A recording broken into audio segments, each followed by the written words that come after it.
Le crissement du cuir contre le cuir aurait dû être mon premier avertissement. Mais avec le recul, comme on dit, c'est toujours plus clair, et j'étais aveugle comme une taupe ce mardi soir quand je suis entré dans notre garage pour prendre mes clubs de golf.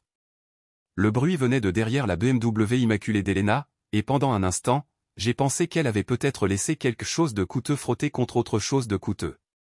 Ma femme avait toujours été méticuleuse avec ses affaires, sa voiture, ses vêtements, sa réputation.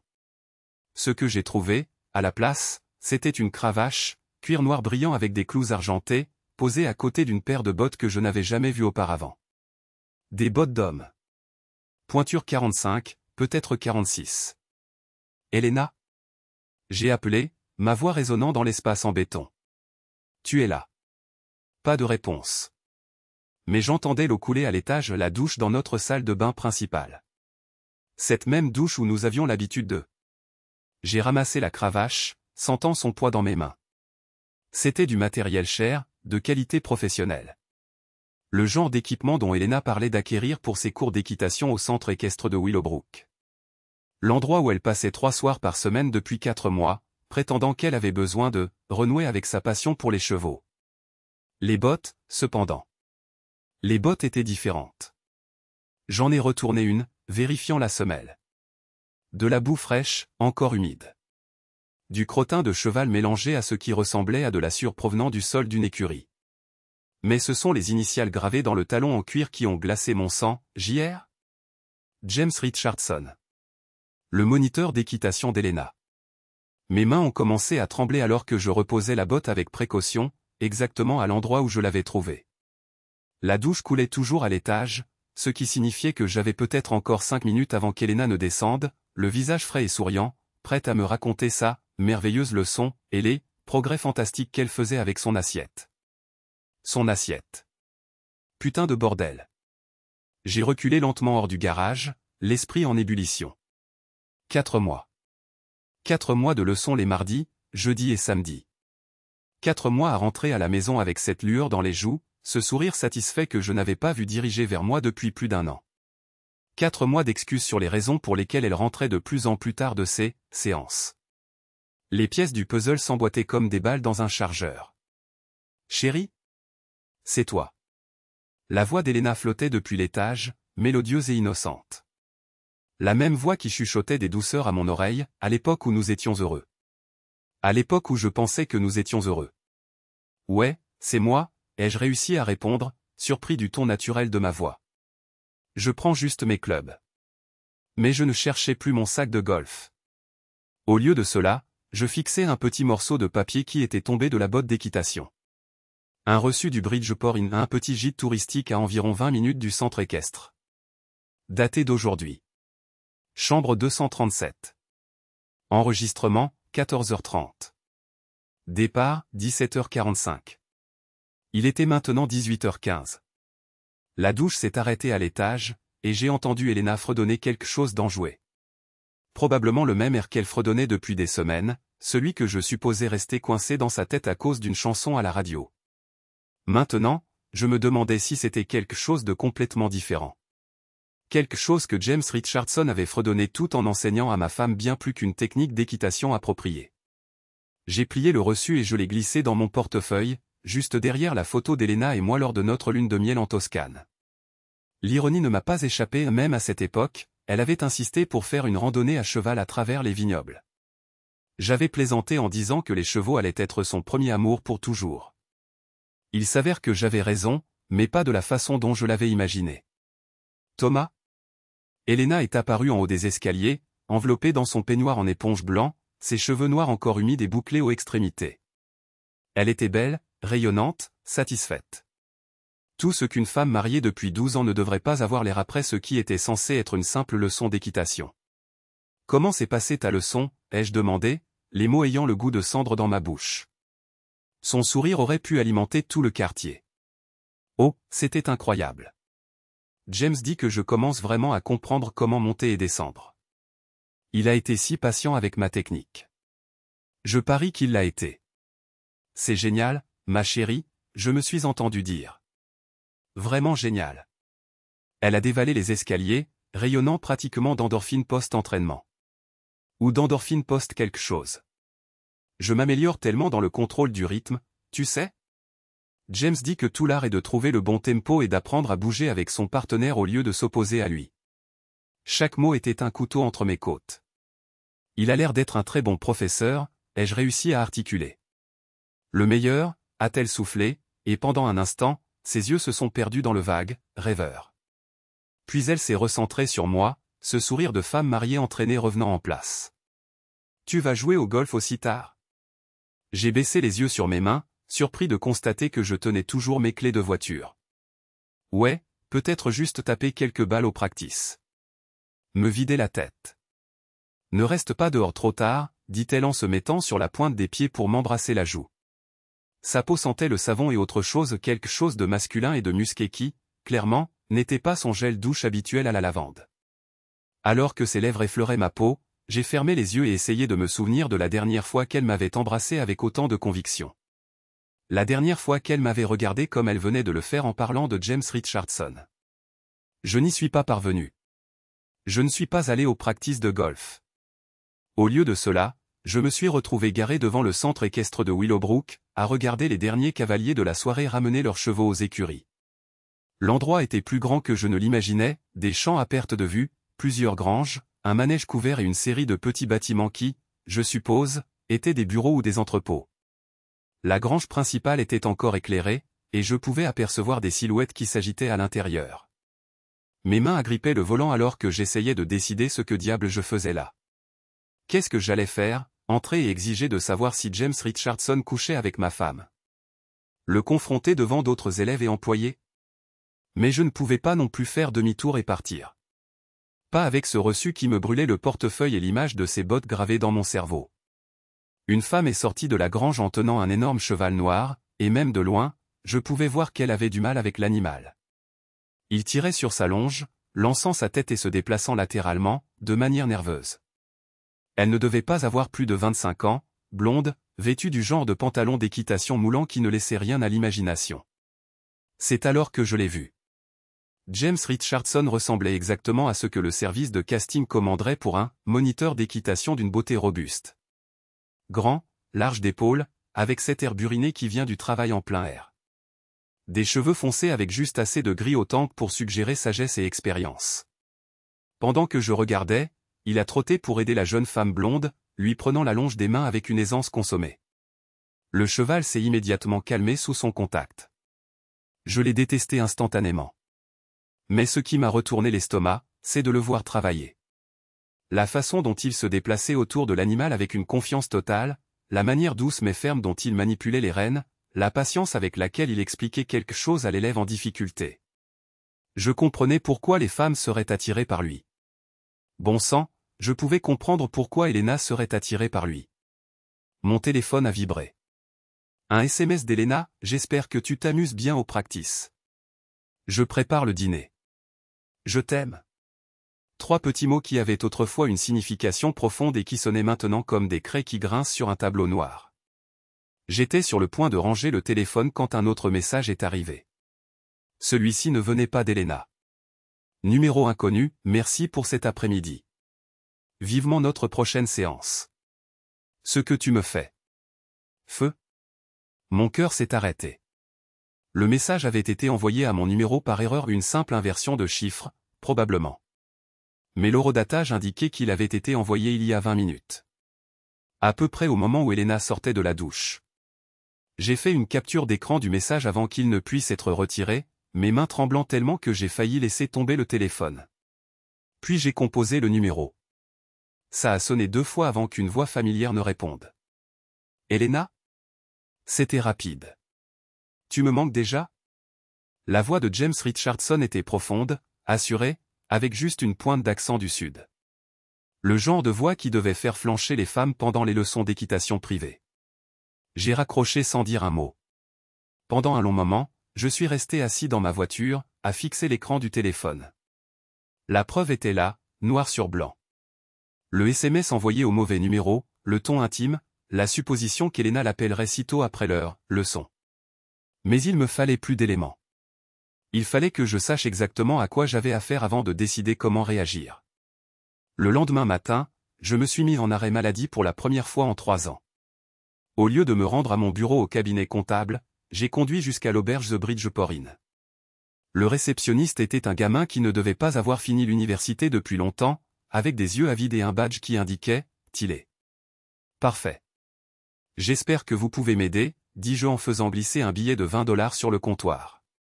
Ma femme était censée me retrouver ici hier après-midi, mais j'ai été retenu au travail. Chambre 237 ? Je veux juste m'assurer qu'elle n'a pas attendu trop longtemps. Tyler a jeté un coup d'œil autour de lui pour s'assurer que son responsable ne regardait pas, puis a fait apparaître quelque chose sur son ordinateur. Oui, la chambre 237 a été libérée à l'heure hier. 17h45 mai, Il s'est interrompu, l'air mal à l'aise. Quoi donc ? Eh bien, monsieur, la chambre était enregistrée au nom de James Richardson. Et il y avait définitivement 2 personnes qui l'utilisaient. Nous avons dû facturer un supplément pour le champagne qu'ils ont commandé en chambre. Du champagne. Bien sûr qu'il y avait du champagne. D'accord, dis-je, ma voix sonnant étrangement à mes propres oreilles. James Richardson. Le partenaire d'affaires de ma femme. Tyler a hoché la tête, visiblement soulagé d'avoir une explication qui ne l'impliquait pas dans le drame conjugal qui se jouait. Ils avaient l'air très heureux en partant. Votre femme riait à propos de quelque chose, et monsieur Richardson, il avait son bras autour de sa taille. On aurait dit qu'ils avaient eu une excellente réunion. Une excellente réunion. Bien sûr. J'ai remercié Tyler et suis retourné à ma voiture, les jambes flageolantes. Sur le parking, j'ai sorti mon téléphone et j'ai appelé Elena. Salut, chérie. Sa voix était vive, joyeuse. Tu vas mieux ? Tu avais l'air un peu bizarre hier soir. Ouais, beaucoup mieux. Dis, je me disais, peut-être que je devrais venir assister à l'une de tes leçons d'équitation un de ces jours. J'aimerais bien voir tes progrès. Le silence à l'autre bout du fil a duré un peu trop longtemps. Oh, c'est très gentil à toi de proposer, mais je ne pense pas que ce soit une bonne idée. James dit que ça peut distraire les élèves quand des membres de la famille regardent. Ça les rend mal à l'aise, tu sais ? En plus, je travaille encore sur des trucs vraiment basiques qui seraient probablement ennuyeux pour toi. Des trucs basiques. Évidemment. Bien sûr, ai-je dit. Je comprends parfaitement. Mais peut-être que dans quelques mois, quand je serai plus avancé, tu pourras venir à un concours hippique ou quelque chose comme ça. Ce serait plus amusant pour toi de toute façon. Ça me va parfaitement. Après avoir raccroché, je suis resté assis sur ce parking d'hôtel pendant près d'1 heure, à regarder le bâtiment où ma femme avait passé l'après-midi avec un autre homme. À boire du champagne. À rire. À être heureuse d'une manière dont elle ne l'avait pas été avec moi depuis bien trop longtemps, à mon goût. Le pire, ce n'était même pas la trahison.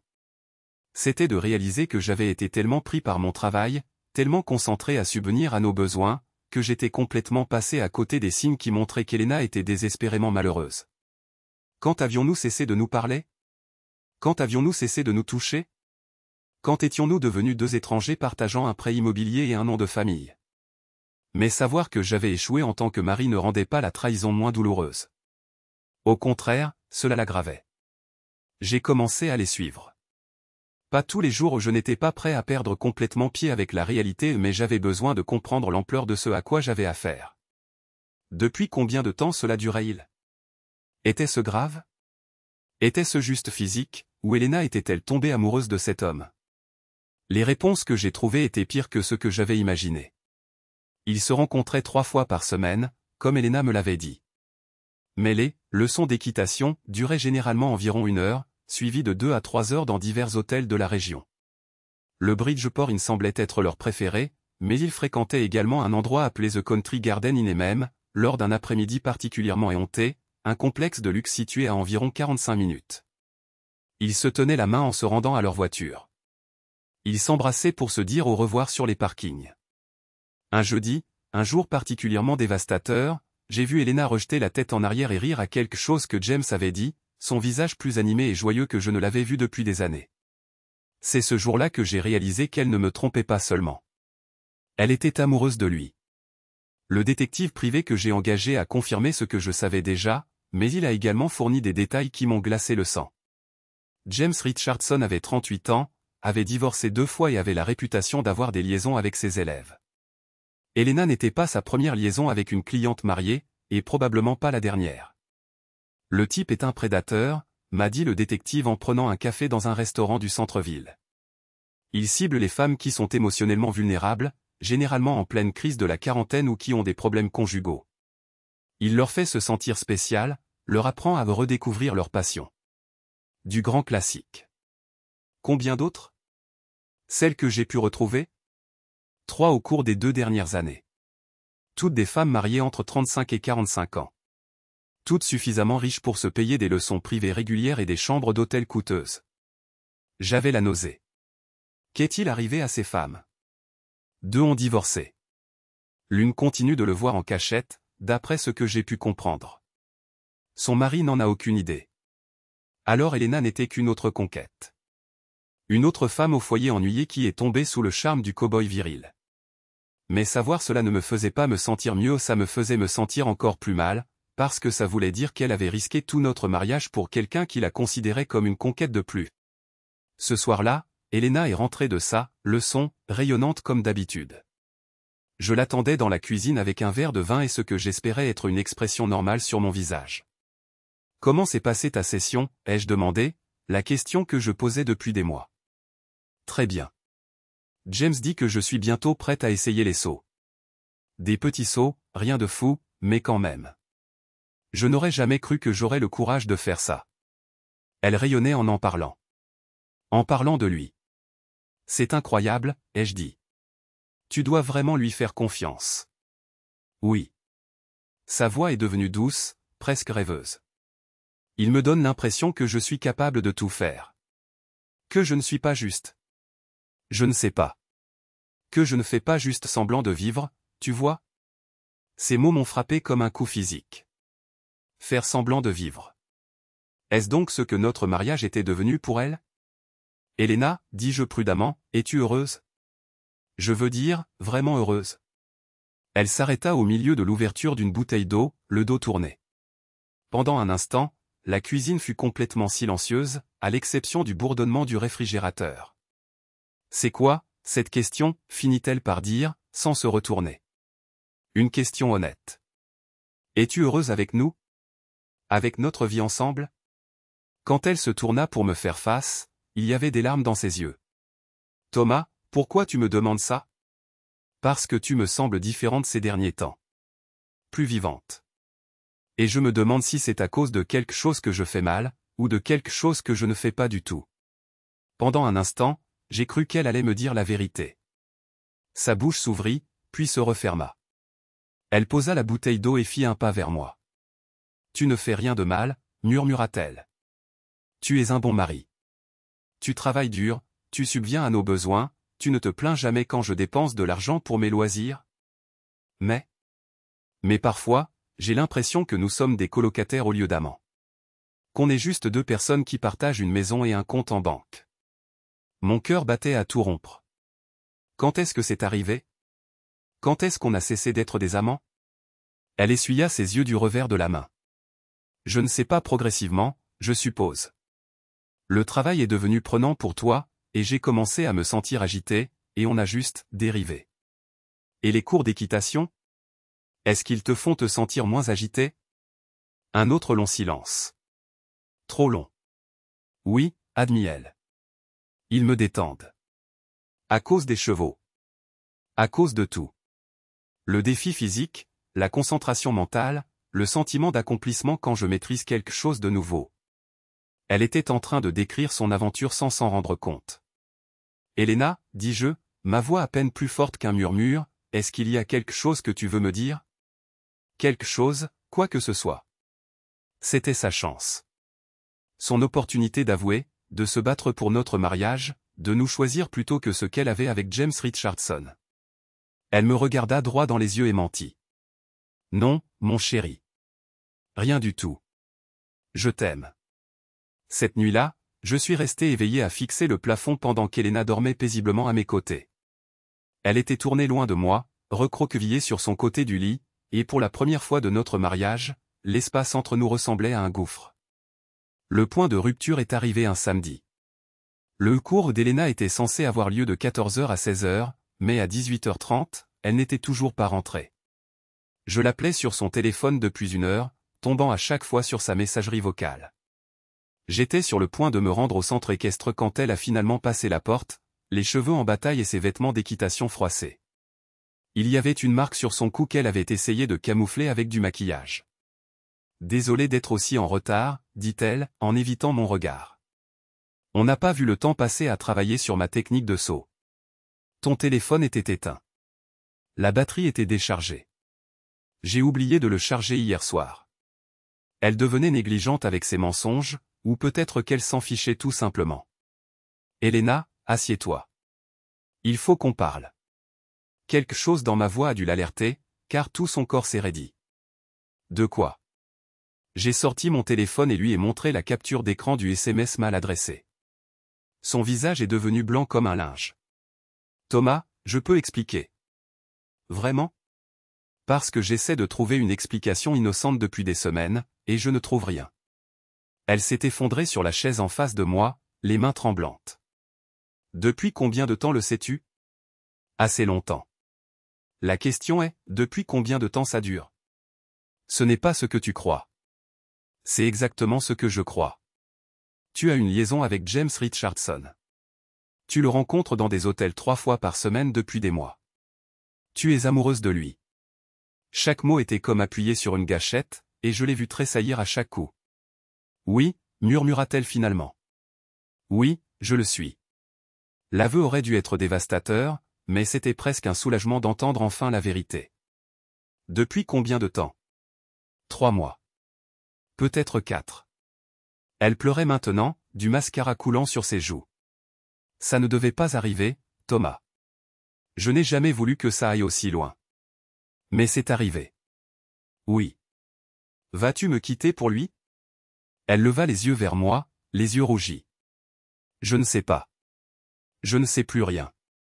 Je suis tellement confuse, et je me sens horrible pour ce que je t'ai fait, mais je n'arrive pas à m'en empêcher. Est-ce qu'il sait pour nous ? Pour notre mariage ? Oui. Est-ce qu'il t'aime, ou es-tu juste une autre cliente avec qui il couche ? Son visage se décomposa. Qu'est-ce que tu veux dire ? J'ai sorti le rapport du détective privé et je l'ai fait glisser sur la table. Il a déjà fait ça, Elena. Plusieurs fois. Tu n'es pas spécial pour lui, tu es juste la saveur du mois. Elle lut le rapport avec une horreur croissante, une main couvrant sa bouche. Non. Non, ce n'est pas possible. Il m'a dit qu'il n'avait jamais ressenti ça pour personne avant. Il a dit que j'étais différente. Elles étaient toutes différentes, selon lui. Jusqu'à ce qu'il passe à la suivante. Elena s'est pliée en deux comme si on lui avait donné un coup de poing dans l'estomac. Mon Dieu. Mon Dieu, qu'est-ce que j'ai fait ? Tu as jeté 12 ans de mariage pour un homme qui te considère comme une conquête. Thomas, s'il te plaît. Je sais que j'ai fait une terrible erreur, mais peut-être qu'on peut arranger ça. Peut-être qu'on peut suivre une thérapie de couple. On peut ? Parce qu'il y a 3 heures, tu m'as regardé droit dans les yeux et tu m'as menti. Même quand je t'ai donné la chance de dire la vérité, tu as choisi de le protéger lui plutôt que notre mariage. J'avais peur. Je ne savais pas quoi dire. Tu étais censé dire que tu étais désolé. Tu étais censé dire que tu mettrais fin à ça immédiatement et que tu passerais le reste de ta vie à te faire pardonner. Au lieu de ça, tu as menti.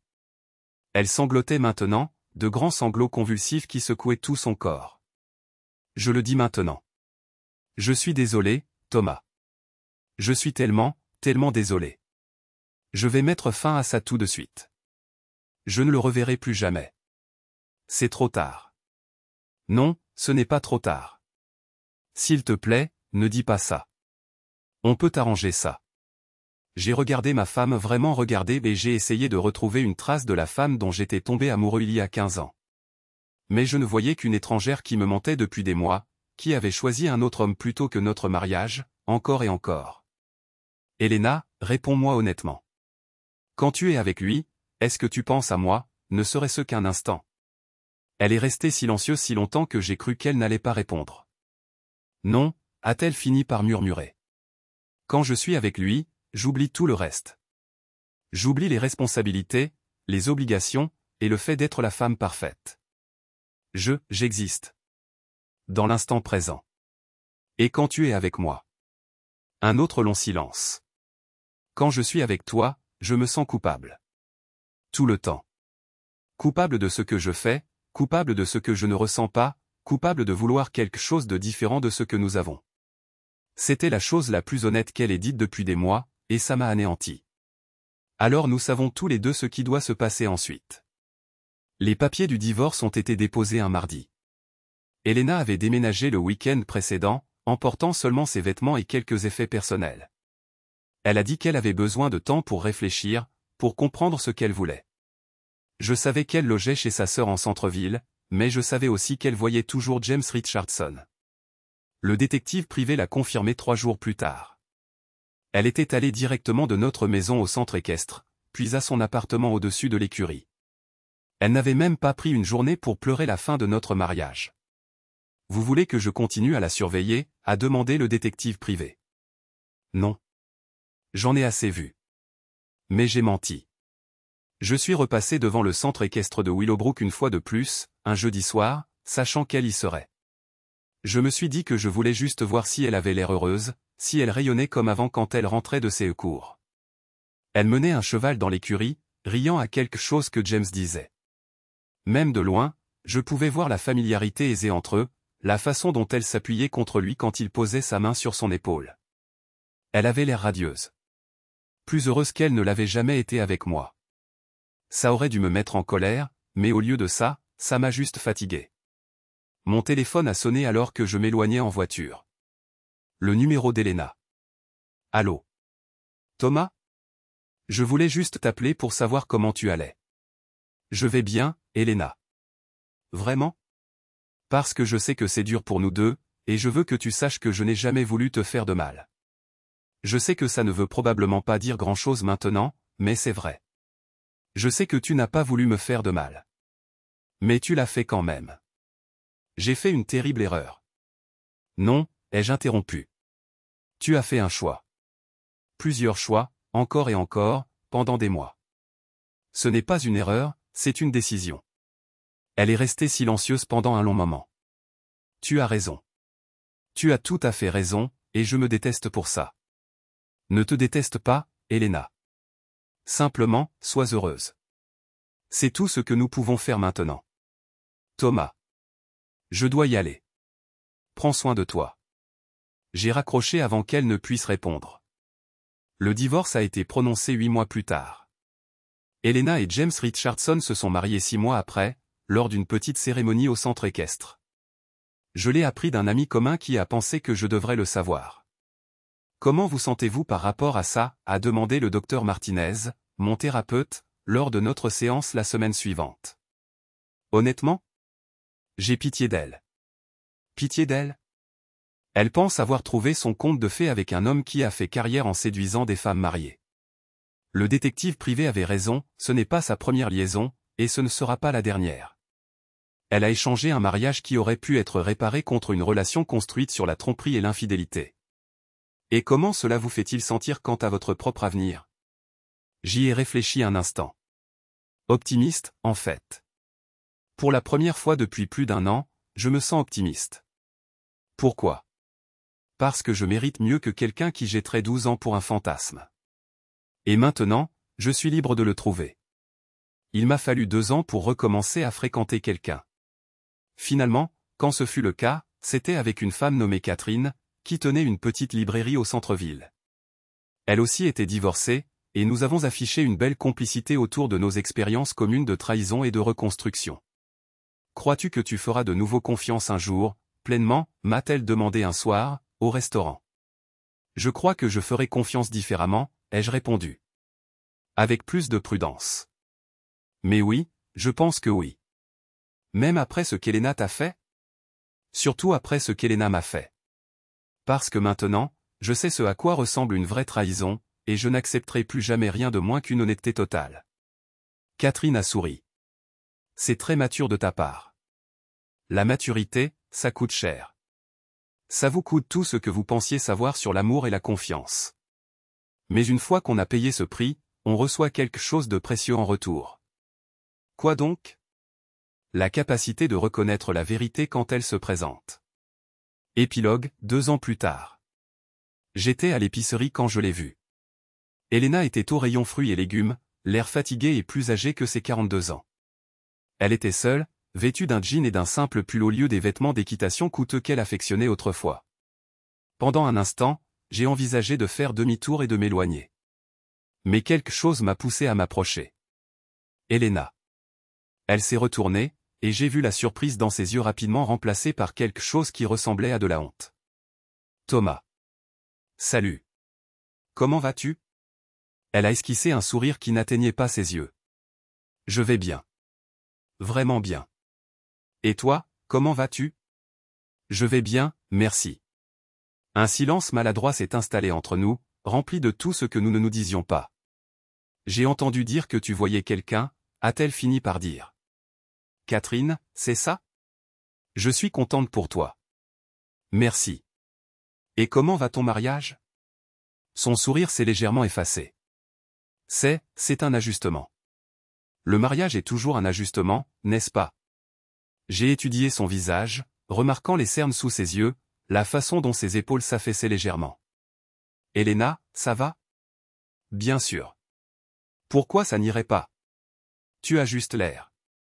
Je vais bien, Thomas. Vraiment. James et moi sommes très heureux.